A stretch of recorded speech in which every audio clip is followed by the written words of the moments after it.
Morning students, welcome to Incredible Ashram. मैं कुलदीप शर्मा।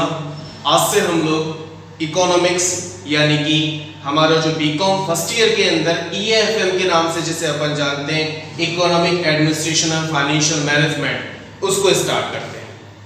आज हम केवल राजस्थान यूनिवर्सिटी का सिलेबस डिस्कस करेंगे। इकोनॉमिक्स जिसे हम ईएएफएम के नाम से जानेंगे बीकॉम फर्स्ट ईयर के अंदर, वहां पर आप लोगों को 200 मार्क्स की वेटेज लेकर चलता है। ईएएफएम का वेटेज होता है राजस्थान यूनिवर्सिटी और कोटा यूनिवर्सिटी में भी 200 मार्क्स, 200 मार्क्स का वेटेज इसके अंदर होता है, जिसके अंदर हमें दो पेपर देखने को मिलते हैं।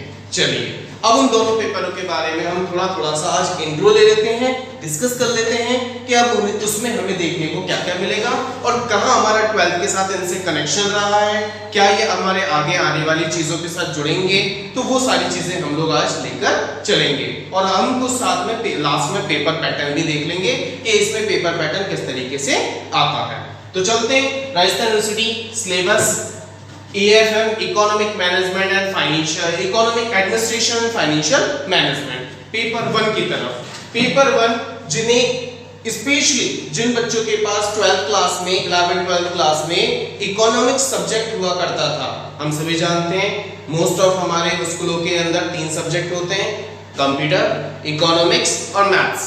तो जिन बच्चों के पास इकोनॉमिक्स थी उन लोगों के लिए ये पेपर बहुत आसान होगा।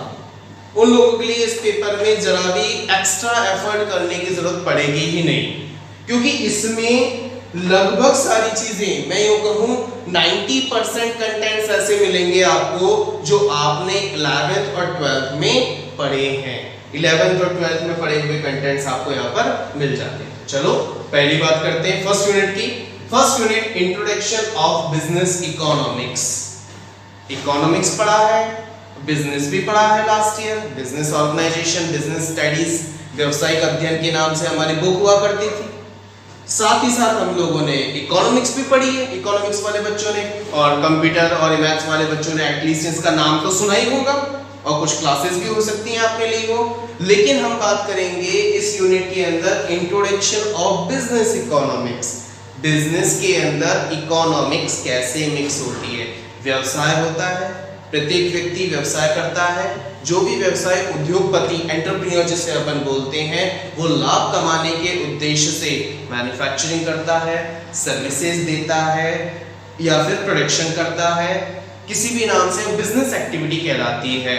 वो ऐसी एक्टिविटी जिसके अंदर लाभ इंटेंशन हो, प्रॉफिट मोटिव हो, व्यवसाय उद्देश्य हो, उसको हम व्यवसाय कहेंगे, बिजनेस कहेंगे। जिसमें जब इसमें इकोनॉमिक्स मिक्स हो जाती है, इसमें अर्थशास्त्र मिक्स हो जाता है, तो वो बिजनेस इकोनॉमिक्स की कैटेगरी में आ जाता है। यानी कि बिजनेस तो करना है लेकिन इकोनॉमिकली उसको हम कैसे मैनेज करते चले।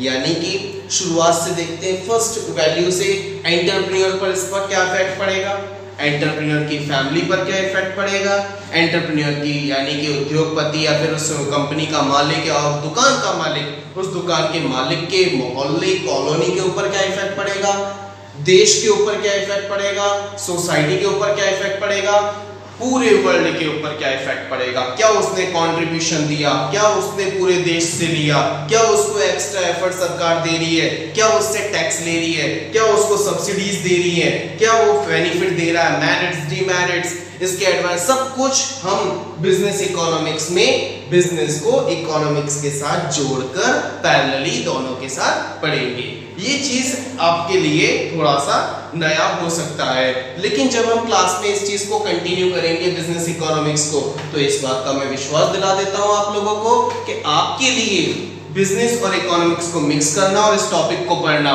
बहुत इजी हो पाएगा।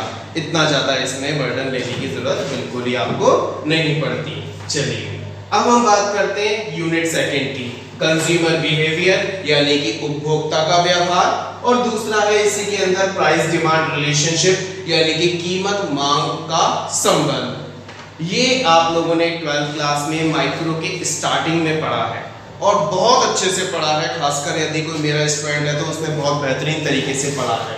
तो कंज्यूमर बिहेवियर के अंदर हमें क्या मिलेगा, हमें उपयोगिता, यूटिलिटी देखने को मिलेगी, हमें इंडिफरेंस कर, अंदिमान वक्र देखने को मिलेगा, उपभोक्ता संतुलन देखने को मिलेगा। उपयोगिता के अंदर हमें देखने को मिलेगा कि भाई उपयोगिता 3 प्रकार की होती है, कुल उपयोगिता, सीमांत उपयोगिता, औसत उपयोगिता, टोटल यूटिलिटी, मार्जिनल यूटिलिटी और एवरेज यूटिलिटी। हम उपभोक्ता संतुलन भी पढ़ेंगे। उपभोक्ता संतुलन कार्डिनल अप्रोच और ऑर्डिनल अप्रोच यानी कि संख्यावाचक और क्रमवाचक, ये भी हमने देखा है कि भाई एकल वस्तु मॉडल, द्विवस्तु मॉडल। आपको रिमाइंड याद दिलाने की कोशिश कर रहा हूँ इन सब चीजों को बोलकर, जिससे हमें आगे जब हम इसके साथ जुड़ेंगे, जब इन टॉपिकों को पढ़ेंगे, तब ये मेमोरी आपके दिमाग में घूमेगी, तो आपके लिए आसान होगा इसके साथ जुड़ना। तो ये सब हमने पढ़ा है। तो वो चीज विस्तृत रूप में, बड़े रूप में हमें यहाँ पर, अभी आपने 12th तक पढ़ा माइनर, थोड़ा थोड़ा उसके बारे में जान लिया, लेकिन यहाँ पर जब आप पढ़ेंगे ग्रेजुएशन में आने के बाद, आप लोग जब इसकी स्टडी करते हैं या फिर पोस्ट ग्रेजुएशन लेवल पर जाते हैं या फिर हायर कोर्सेज करते हैं, तो वहाँ पर चीजें वही होती हैं लेकिन ब्रॉड रूप में आ जाती है, बड़े रूप में आ जाती है। आपको पढ़ने के लिए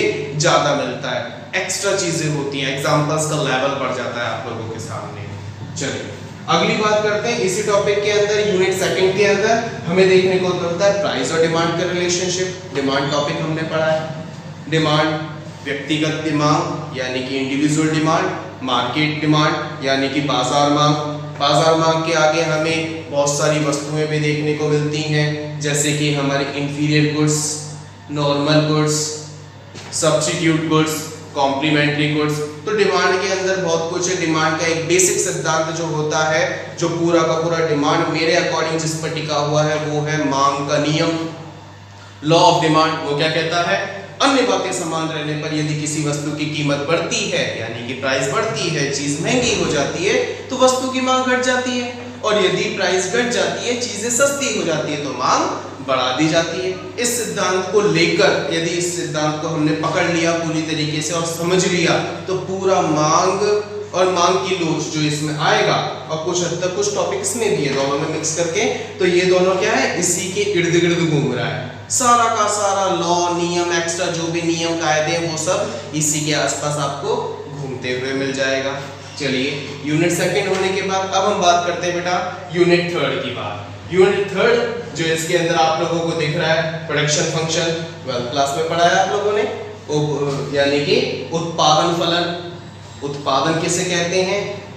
किसी वस्तु के अंदर वह शक्ति, वह ताकत, वो कैपेसिटी कर देना कि वो हमारे किस काबिल हो जाए बेटा? वो कैपेसिटी क्रिएट कर देना कि वो हमारी आवश्यकता को संतुष्ट कर सके। ठीक है, वो हमारी आवश्यकता को संतुष्ट कर सके, इस चीज के लिए हमें करना है।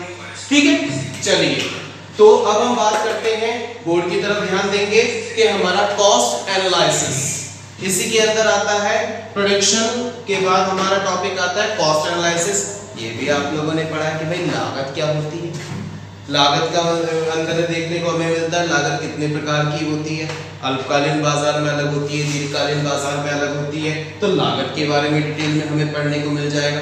सामाजिक लागतें होती हैं, सोशल कॉस्ट, मॉनेटरी कॉस्ट होती है, एक्सप्लिसिट, इम्प्लिसिट, ये सब इसके अंदर हमें देखने को मिलेगा।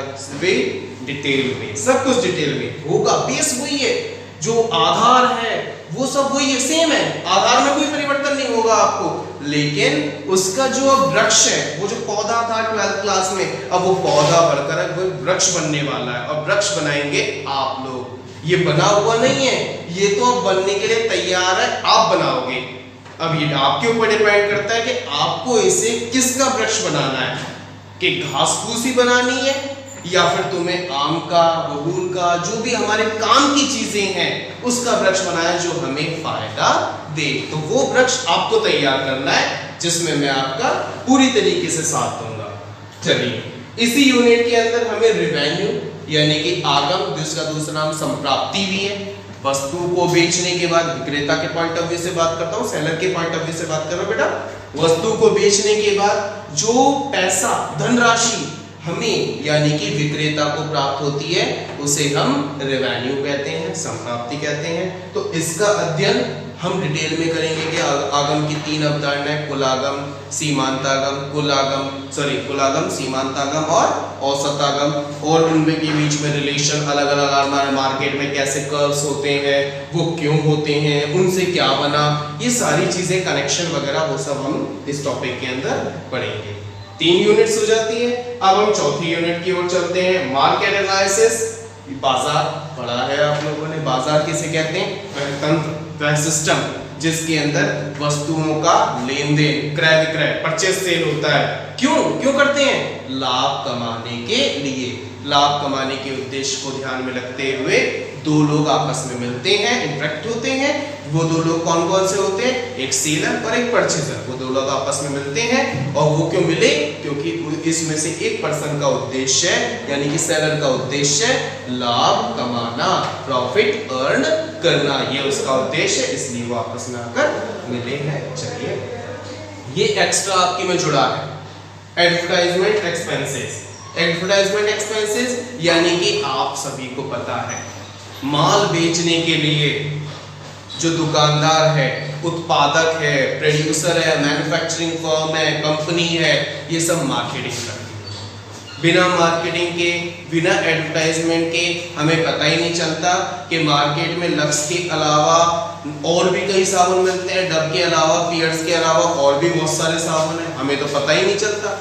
अगर हम टीवी पर, हम न्यूज़पेपर में, हम सोशल मीडिया पर ऐड नहीं देखेंगे तो हमें तो पता ही नहीं चलेगा ये और चीजें मार्केट में बिक रही है।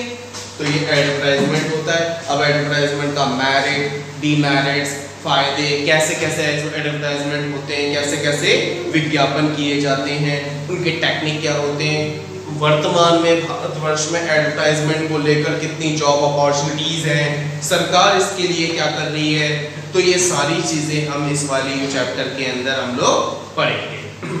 चलिए, लास्ट एंड फाइनल 5वीं यूनिट आती है हमारे लिए, फैक्टर प्राइसिंग। फैक्टर प्राइसिंग यानी कि हमने पढ़ा था बेटा, मैंने आपको 12th क्लास में बताया था, जिन बच्चों को नहीं बताया था उनको बता देता हूँ।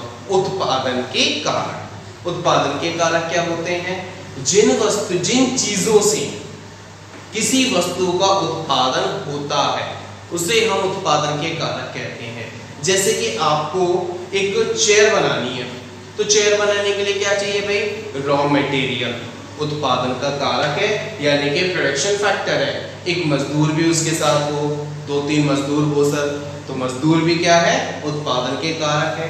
भाई पैसा लगाने वाला भी होना चाहिए, पैसा भी हो और पैसा लगाने वाला भी हो, यानी कि फाइनेंस भी हो, तो दोनों ही उत्पादन के कारक है। मशीन और चाहिए, मशीन भी है, उत्पादन का कारक है। बिल्डिंग चाहिए, सेटअप चाहिए, तो ये सब क्या है? जिन चीजों के मिलने से, संयोग से, जो अत्यावश्यक है, जिन चीजों के होने भर से किसी वस्तु का उत्पादन संभव हो पाता है, बन पाती है वो चीज, उसका निर्माण सुनिश्चित हो पाता है, उसे हम बोलते हैं बेटा उत्पादन के कारक, प्रोडक्शन फैक्टर। तो प्रोडक्शन फैक्टर की प्राइसिंग के उनको बेसिस, हम प्रोडक्शन फैक्टर हमारी इकोनॉमिक्स में 4 उत्पादन के कारक होते हैं। Land, labour, capital, entrepreneur. भूमि, श्रम, पूंजी और उद्यम वृत्ति, ये 4 भागों में बांट दिया इकोनॉमिक्स में किसको?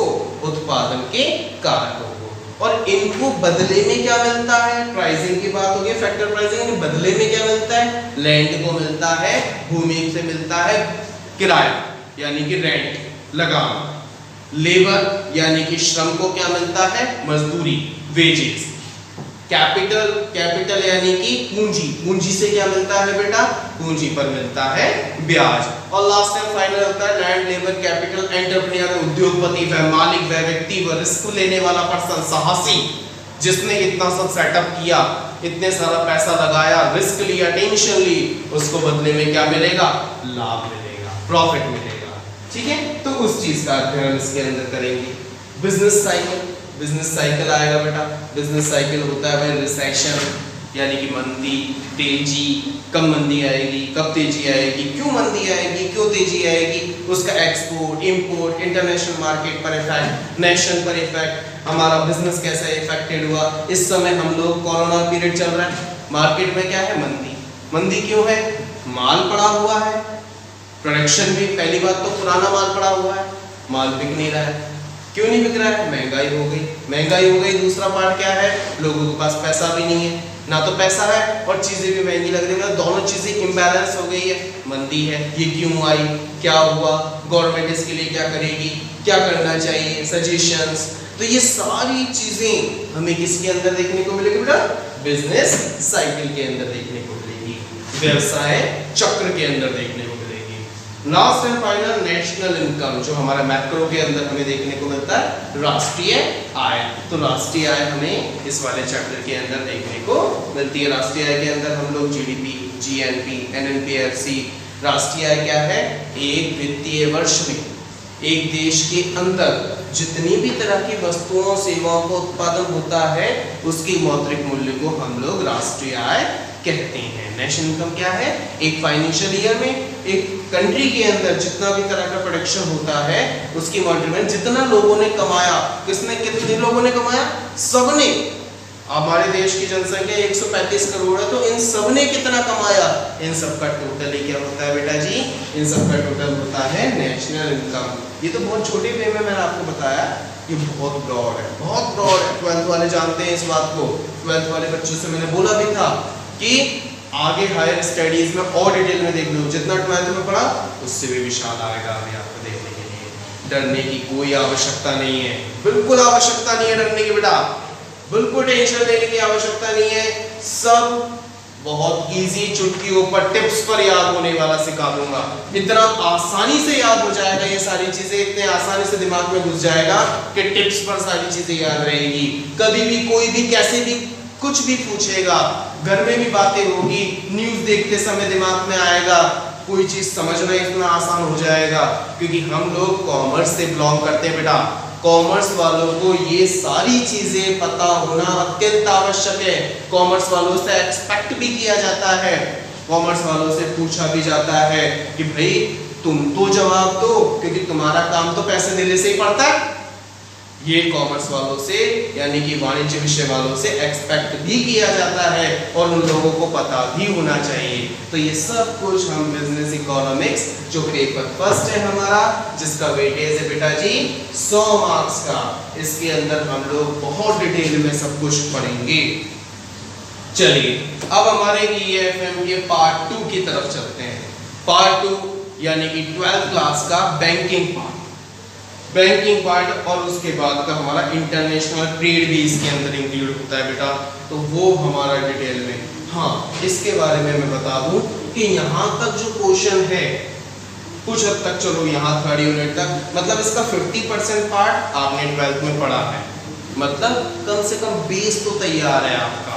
लेकिन 50% पार्ट आपने नहीं पढ़ा, 50% पार्ट आपको पढ़ने को अब मिलेगा, नई चीज पढ़ने को मिलेगी, मजा आएगा, बहुत मजा आएगा। तो देखिए बेटा यूनिट फर्स्ट, इसका भी वही सेकंड पेपर, ये भी वही 100 मार्क्स का बेटा जी, ये भी 100 मार्क्स का होगा। तो चलते यूनिट फर्स्ट में हमें क्या मिलेगा?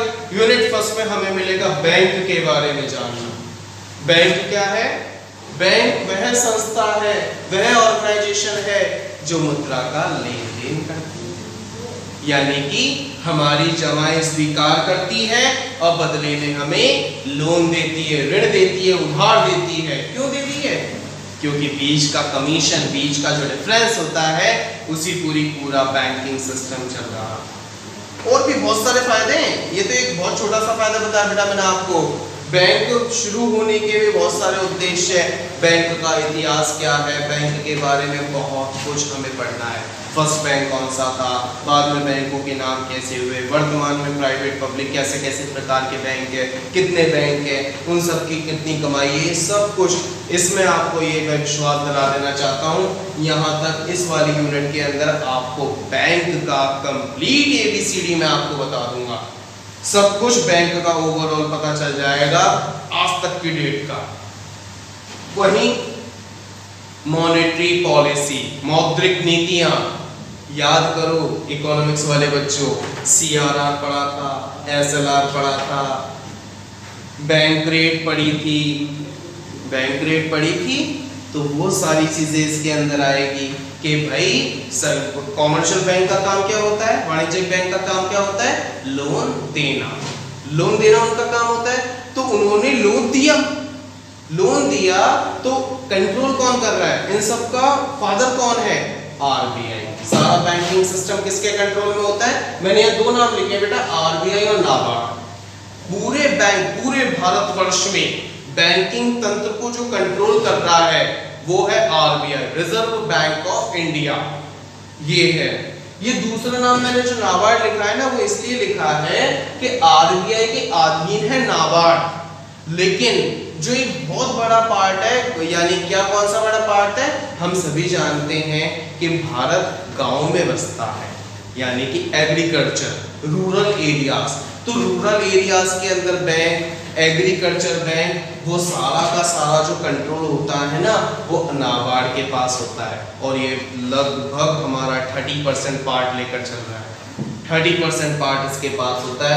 यानी कि आरबीआई के बाद यदि कोई सबसे बड़ी संस्था है तो वो नाबार्ड, नेशनल यूनिट है ये। और इसका वर्किंग परफॉर्मेंस भी ना आरबीआई की तरह ही होता है, बस इतना सा फर्क है कि ये आरबीआई का छोटा भाई है, ये आरबीआई का छोटा भाई है, ये बाकी सभी बैंकों का चाचा लगता है, और रूरल बैंकों का ये फादर है, ये मानकर आप चलिए, और ये ताऊजी लगते हैं आरबीआई।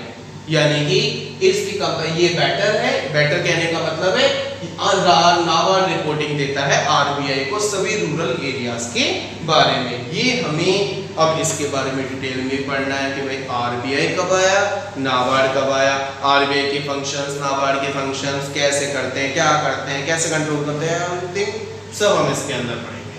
मॉनेटरी पॉलिसी अभी मैं बता रहा था, CRR SLR, bank commercial bank का काम होता है लोन देना। तो लोन देने का काम होता है तो आरबीआई क्या करती है, उसको कंट्रोल करती है, आवश्यकता अनुसार डील दे देती है कि लोन बांटो, और आवश्यकता अनुसार उसको कंट्रोल कर लेती है, लोन आप मत बांटो, रोक दो।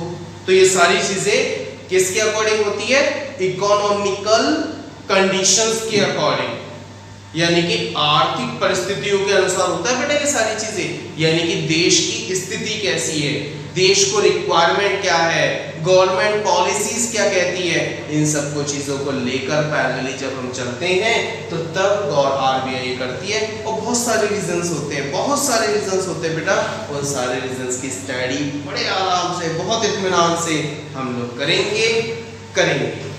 चलिए अब हम चलते हैं बेटा यूनिट सेकंड की ओर।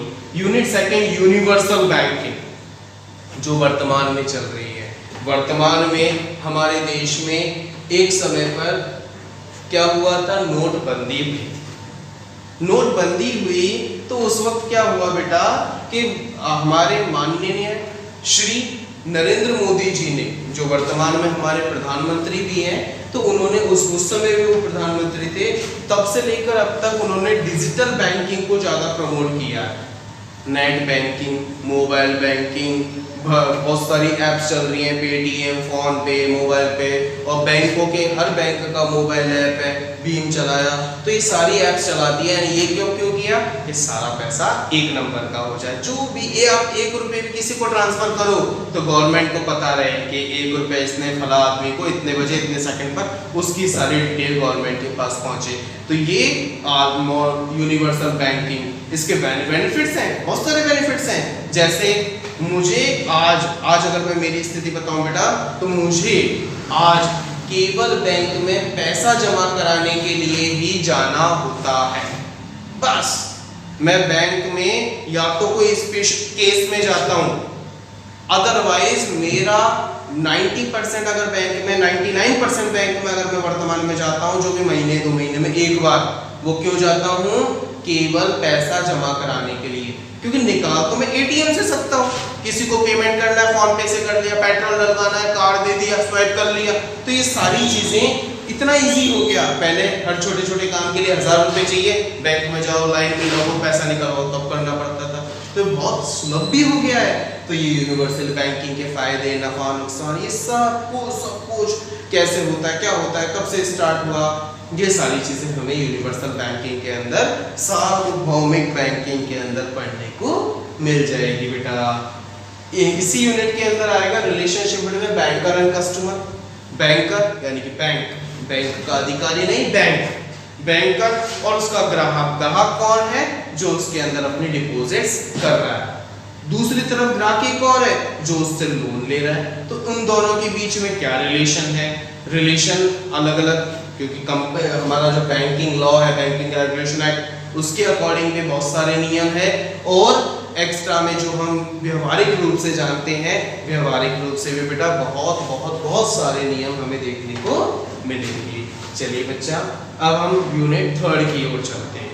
Unit 3 negotiable instrument. Negotiable instrument जिन्हें नेगलेक्ट नहीं कर सकते। वो कैश नहीं है।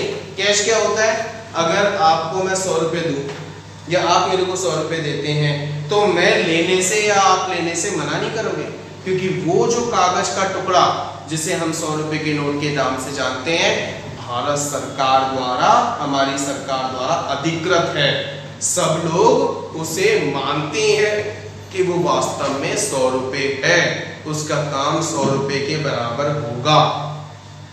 लेकिन कुछ ऐसे दूसरे कागज भी होते हैं जिनकी वैल्यू भी 100 रुपये यानी नकदी की तरह ही होती है। जैसे कि चेक, मुझे किसी को पेमेंट करना है, मुझे किसी से पेमेंट लेना है, भाई मुझे 10,000 रुपये का चेक दे गया, तो ये चेक क्या है? नेगोशिएबल इंस्ट्रूमेंट है।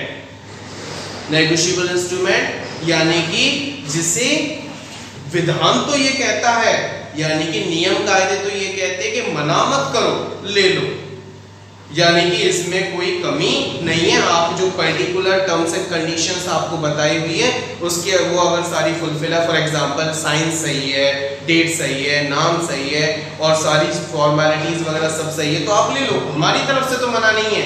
अब आपके ऊपर है, आप लेना चाहो तो लो, क्योंकि नोट और नेगोशिएबल इंस्ट्रूमेंट में इतना सही फर्क होता है। नोट तो लेना ही पड़ेगा। अगर आपको पेमेंट लेना है, आप ये कहो कि भाई मुझे आपसे 10,000 रुपये लेने, मैं 10,000 रुपये दे दूंगा, 2,000, 500 के जो भी जैसे भी नोट है वो मैं आपको दे दूंगा। तो पेमेंट लेना है तो नोट ले हुए। लेकिन नेगोशिएबल इंस्ट्रूमेंट यानी कि चेक, बैलेंस और bills of payment, promissory note, इन सब का क्या है? आप और मैं एग्री हैं, दोनों पार्टी एग्री हैं, तो ही लिया और दिया जा सकता है, अन्यथा नहीं। सरकार ने, बैंक ने, तंत्र ने, स्ट्रक्चर ने तो ये कह दिया है आप ले सकते हो, हमें कोई आपत्ति नहीं है, आप इससे चाहो तो ट्रांजैक्शन करो, चाहो तो मत करो, हमारी तरफ से कोई ऑब्जेक्शन नहीं है। ये तो किसका कहना है? तंत्र का कहना है, सिस्टम का कहना है। लेकिन डिपेंड किसके ऊपर करता है? लेने और देने वाले पर, चेक काटने वाले पर कि वो चेक काटना चाहता है क्या, और चेक लेने वाले पर क्या मैं कह सकता हूँ मुझे चेक से पेमेंट नहीं चाहिए, मैं तो कैश ही पेमेंट लूंगा। ये इसके ऊपर मेरे ऊपर कोई केस नहीं हो सकता। लेकिन जब कोई कैश दे रहा हो तब अगर मैं लेने से मना कर दूं, व्यवहार में तो हम कह सकते हैं कि नहीं भाई साहब चेक से पेमेंट करो, लेकिन आप ये इस पर जोर जबरदस्ती नहीं कर सकते कि वो जो पेमेंट लेकर आया है आप उसको चेक से भी लोगे, अन्यथा पेमेंट ही नहीं लोगे। ये कोई प्रेशराइज करने वाली बात नहीं हो सकती है, विधान हमसे कहता है। इसके बारे में बहुत सारी चीजें बेटा, बहुत सारी चीजें नेगोशिएबल इंस्ट्रूमेंट के अंदर हम लोग पढ़ेंगे बेटा जी। हाँ, बहुत बड़ी बात है। बैंकिंग रेगुलेशन एक्ट 1949 हमारा जो सब कुछ है नियम कायदों से चलता है, रूल्स एंड रेगुलेशन से चलता है। तो जो बैंकिंग रेगुलेशन एक्ट है बनाया हुआ है 1949 से चला आ रहा है, 1949 से चला आ रहा है। बीच बीच में इसमें संशोधन भी हुए, बहुत सारे संशोधन हुए, नियम कायदे बदले, पार्लियामेंट में बिल पारित होता था। तो सब चीज का जो संशोधन हुआ है तो उसके आधार पर बैंकिंग रेगुलेशन एक्ट की हम डीप स्टडी करेंगे। हर चीज का नियम है, हर चीज का नियम है कि साइन कैसा होना चाहिए, साइन के नीचे लाइन खींचनी चाहिए, किस शेप में, किस साइज में साइन होना चाहिए, कागज के नीचे ऊपर, हर चीज का एक एक चीज का नियम बना हुआ है बेटा जी, एक एक चीज का नियम बना हुआ है। वो सारे नियम सब कुछ सेक्शन वाइज हम लोग बैंकिंग रेगुलेशन एक्ट के अंदर पढ़ेंगे बेटा। यूनिट 3 होता है। अब हम यूनिट 4 की ओर बढ़ते हैं बेटा। Financial system and financial reform. Financial system हम आज वर्तमान में तो शायद देख रहे होंगे BSE, NSE, Bombay stock exchange, national stock exchange, stock exchange market चल रहा है भाई, capital market, capital finance market, बहुत सारे मार्केट हैं, नाम पहली बार सुने, कोई बात नहीं। ये सारे जो नाम है बेटा, ये वो तरीके हैं, देखो कंपनी होती है, कोई भी संस्थान होती है, आप अब देखते हैं कि फला कंपनी की असेट्स वैल्यू या फिर इतना सारा 10 लाख करोड़ रुपए, 10,000 करोड़ रुपए, फला कंपनी को 100 करोड़ रुपए का नुकसान हो गया। यकीन मानो यदि एक आदमी को ये नुकसान हो जाए ना तो वो सहन नहीं कर सकता। ये नुकसान तो ग्रुप को हुआ है, पूरे को, एक पूरा ग्रुप है, उन लोगों को हुआ है, एक इंडिविजुअल को नहीं हुआ बेटा, क्योंकि ये बैंकिंग सिस्टम का पार्ट है, सॉरी फाइनेंशियल सिस्टम का part. Financial system and instrument, बहुत सारे इंस्ट्रूमेंट होते हैं, इन दोनों को मर्ज में थोड़ा बांट दिया है। फर्क इतना सा है कि इसके अंदर थ्योरी पार्ट है और इसके अंदर प्रैक्टिकल पार्ट है जो हमारे समझने योग्य है, तो वो हमें इन दोनों के अंदर देखने को मिलता है। मैं आपको बता दूं EAFM के अंदर जो हमारा 200 मार्क्स का पोर्शन है, राजस्थान यूनिवर्सिटी के अंदर हर यूनिट में से 20-20 मार्क्स के 2 क्वेश्चन आते हैं। क्वेश्चन कितने आते हैं बेटा? 2 क्वेश्चंस 20-20 मार्क्स के। करना कितना है? ओनली 1 क्वेश्चन, एक क्वेश्चन करना है हर यूनिट में से। अगर हम पेपर फर्स्ट की बात करें तो 5 यूनिट है, 10 क्वेश्चन आएंगे, 5 करने हैं। उसी तरीके से यहाँ भी पेपर सेकंड में 5 यूनिट है, 10 क्वेश्चन आते हैं, हर यूनिट में से 2, करना कितना है? 5 करना है, यानी कि 100 मार्क्स के 2 पेपर आते हैं बेटा। ठीक है, बिल्कुल डरने की, परेशान होने की या फिर एक्स्ट्रा परेशान नहीं है। 12th में जिन बच्चों ने इकोनॉमिक्स पढ़ी है उनके लिए भी, जिन बच्चों ने इकोनॉमिक्स नहीं पढ़ी है उनके लिए भी, जो बच्चे वीक थे उनको भी कहना चाहता हूँ, जो बच्चे अपने आप को सुपर इंटेलिजेंट समझते हैं उनको भी कहना चाहता हूँ, कतई आवश्यकता नहीं है टेंशन लेने की, बिल्कुल दिमाग में के ऐसा शिकन मत लाना। मैं हूँ, हर चीज इकोनॉमिक्स के अंदर एक एक चीज पढ़ेंगे और बड़े इंटरेस्ट के साथ, बड़े मजे लेते हुए पढ़ेंगे। और मैं आपको, मेरा ये रहता है शुरू से, बच्चा जब तक उस चीज को प्रैक्टिकली ना जोड़ ले, आपके साथ व्यवहारिक रूप से अगर आप किसी चीज को नहीं जोड़ लोगे तब तक वो चीज आपको याद नहीं होगी। इकोनॉमिक्स को याद ही ऐसे ही किया जाता है, आप उसको व्यवहारिक जोड़ लो अपने जीवन के साथ, अपने आसपास होने वाली घटनाओं के साथ, देश में होने वाली घटनाओं के साथ, विदेश में होने वाली घटनाओं के साथ, अखबारों न्यूज़पेपर में होने वाली घटनाओं के साथ, इन सभी घटनाओं के साथ यदि आप अपने आप को या फिर उस टॉपिक को जोड़ लोगे तो यकीनन आपके लिए वो टॉपिक 99% इजी हो जाएगा। वो टॉपिक इतना आसान हो जाएगा कि ये तो मुझे आता है, ये तो आज ही पढ़ा था, और हमेशा हमेशा के लिए याद हो जाएगा, जीवन भर याद हो जाएगा, कभी नहीं भूलोगे, ऐसा याद हो जाएगा। तो बस इतना सा आपको एफर्ट करना है, उसके बाद मैं हूं, बिल्कुल आवश्यकता नहीं है। इनक्रेडिबल आश्रम के अंदर, हमारे इंस्टीट्यूट के अंदर सारी फैकल्टी आपको, चाहे वो अकाउंट्स के अंदर हो, चाहे वो इकोनॉमिक्स के अंदर हो, चाहे वो हमारे दूसरे सब्जेक्ट के अंदर हो, साइंस के अंदर अगर हम जाते हैं तो वहां पर chemistry, physics, maths, zoology, botany, सबके अंदर, चाहे आर्ट्स फैकल्टी के अंदर चले जाए हम लोग, आर्ट्स के अंदर हिस्ट्री, ज्योग्राफी, पॉलिटिकल साइंस, सब कुछ सारे टीचर्स आपको प्योर एक्सपीरियंस मिलेंगे, सारे के सारे टीचर्स एक्सपीरियंस्ड है, और उन लोगों ने मेरे को ये विश्वास दिलाया है और मैंने उनसे ये गारंटी ली है कि बच्चे को परेशानी नहीं होनी चाहिए। यहां से जुड़ने के बाद आपको बिल्कुल भी कोई परेशानी नहीं होगी, इस बात का विश्वास मैं दिला सकता हूं, और इस बात का प्रमाण भी आपको हमारी इन ऑनलाइन डेमो क्लासेस में मिल जाएगा। ये ऑनलाइन क्लासेस रखने का उद्देश्य फर्स्ट ईयर के लिए ये है कि इन क्लासेस को आप हमारे डेमो क्लास वे में ले सकते हो। आप ये मान सकते हो, आप ये समझ सकते हो कि हम महीने 1.5 महीने, जब तक ये लॉकडाउन पीरियड नहीं खुल जाता तब तक ये जो क्लासेस लग रही हैं ये आपके लिए क्या है? डेमो क्लासेस है बेटा। ये डेमो क्लासेस की तरह आप लोग ट्रीट कीजिए, यदि आपने इसको डेमो क्लासेस की तरह, और रेगुलर बने रहिए, रेगुलर फर्स्ट वीडियो से जो भी टॉपिक आप पढ़ रहे हैं, चाहे इकोनॉमिक्स पढ़ो, अकाउंट्स पढ़ो, या कोई भी सब्जेक्ट पढ़ो, या केमिस्ट्री, फिजिक्स, कुछ भी पढ़ो बेटा, फर्स्ट डे से रेगुलरिटी रखो। और कोई भी दिक्कत आए, मैं आपको बता दूं बेटा, वापस मैं आपको बोल रहा हूं, सारे टीचर्स के भी आपसे मैं आपको बोल रहा हूं, इनक्रेडिबल आश्रम के भी आपसे मैं आपको बोल रहा हूं, कहीं भी कोई भी कैसी भी परेशानी आए, मेरा नंबर, टीचर्स का नंबर मैं आपको लिंक में डालता हूँ, हर वीडियो के अंदर डालता हूँ। और यदि वहां भी दिक्कत आ रही है तो आप नीचे कमेंट बॉक्स में लिख दीजिए, मेरा नंबर अवेलेबल है, आप मेरे को बोल दीजिए, मैं यकीनन उस टॉपिक का वापस वीडियो बनवाऊंगा और जैसे भी होगा आपका होम कांटेक्ट लेकर कैसे भी वो टॉपिक आपको, वो लाइन आपको जरूर क्लियर होगी। इस बात का मैं विश्वास दिला देना चाहता हूं, आपको बिल्कुल भी परेशान होने की आवश्यकता नहीं है। और ये केवल और केवल डेमो क्लासेस में नहीं रखेंगे हम, हमारा पैटर्न रहता है कि हम लोग केवल और केवल डेमो क्लासेस में ये पैटर्न नहीं रखेंगे बेटा, ये पैटर्न हमारा पूरे साल चलेगा। जब तक आप हमारे साथ जुड़े हुए हो उस दिन तक आप इसी चीज को फील करोगे कि हमारे टीचर्स, हमारी फैकल्टी खुद में आप लोगों से पर्सनली जुड़ा हुआ हूँ।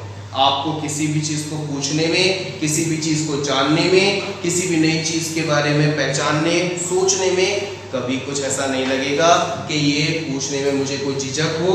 बिल्कुल आवश्यकता नहीं है, बिल्कुल परेशान होने की आवश्यकता नहीं है।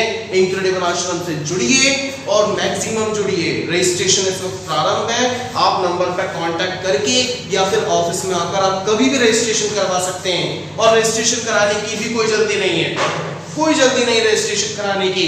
आप डेमो क्लासेस लीजिए, ऑनलाइन डेमो क्लासेस लीजिए, जुड़िए, फील कीजिए डिफरेंस, और लोग क्या दे रहे हैं उसको भी चेक कर लीजिए, मुझे कोई आपत्ति नहीं है। लेकिन एक बात यकीन दिला दूं, यहाँ पर आने के बाद आपको डिफरेंस पता चल जाएगा, पढ़ाने वाले की क्वालिटी पता चल जाएगी, सामने वाले से ये यकीन हो जाएगा कि ये जो टीचर, ये जो सर, ये जो मैम हमें पढ़ा रहे हैं, ये हमें संपूर्ण ज्ञान दे सकते हैं, क्योंकि उस पर्सन को मैंने मेरे यहाँ पर ऐसी ही फैकल्टी है जिन्हें ओवरऑल, यानी कि फॉर एग्जांपल यदि कॉमर्स की बात करूं तो 11th से लेकर कहां हायर एजुकेशन जाते हैं, Manish Sharma ji ICWA, Anil Saini ji net qualified, ये सारे टीचर्स ऐसे, केमिस्ट्री पढ़ाने वाले डॉक्टर केशव पाराशर एक्सपीरियंस्ड हैं, 10-10, 15-15 सालों का एक्सपीरियंस है, बिल्कुल आपत्ति नहीं है परेशान होने की। उनको पता है कहां बच्चे को डाउट आएगा, उनको पता है कि कहां पर उस डाउट को कैसे क्लियर करना है, ये सारी चीजें उन्हें पता है। बिल्कुल परेशान ना हो,